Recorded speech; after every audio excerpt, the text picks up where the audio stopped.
In this module, we'll talk about that how we can control the addition of the anti-foaming agent when we use the foam control by chemical methods, by using some chemicals having anti-foam effect or either defoaming effect. There is two choices. When there is a foam, then we add manually. Either we have an automatic control of foam control system. The modern fermenters have automatic system.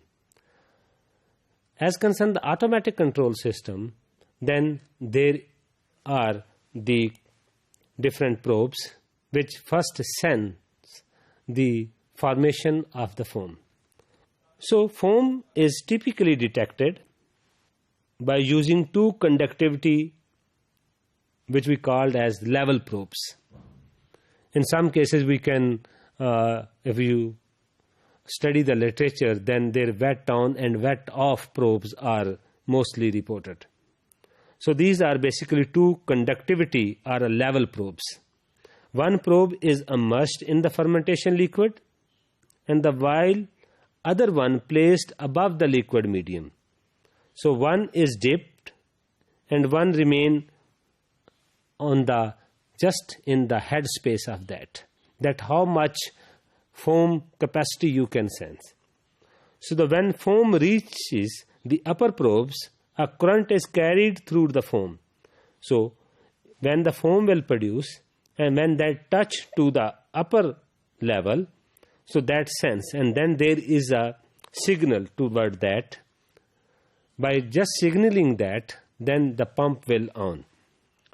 So that's the result of the addition of the anti-foam. So in this slide, you can see that the same representation of that.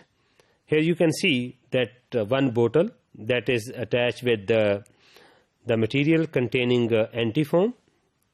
So this is a material.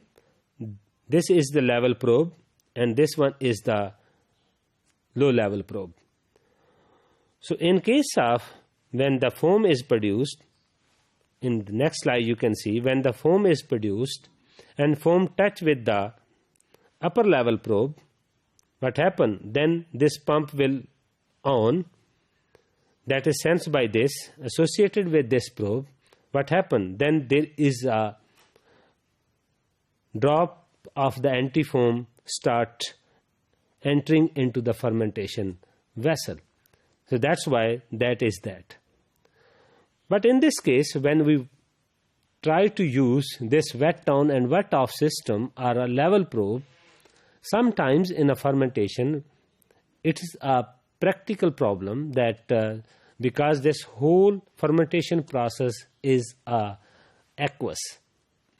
Sometimes what happens when there is a vapors produced and that vapors touch to that upper level probe, what happen? They give a negative signal to that pump by which the anti-foam addition remain a constant process. So we have to be very careful about in such cases when there is evaporation and then there is wet on or a wet off conditions in case of such vapors condition when they touch and have a wrong signaling. So that is very careful about the foam control with the automatic control system. So this is some limitation while using this anti-foam control automatic control system.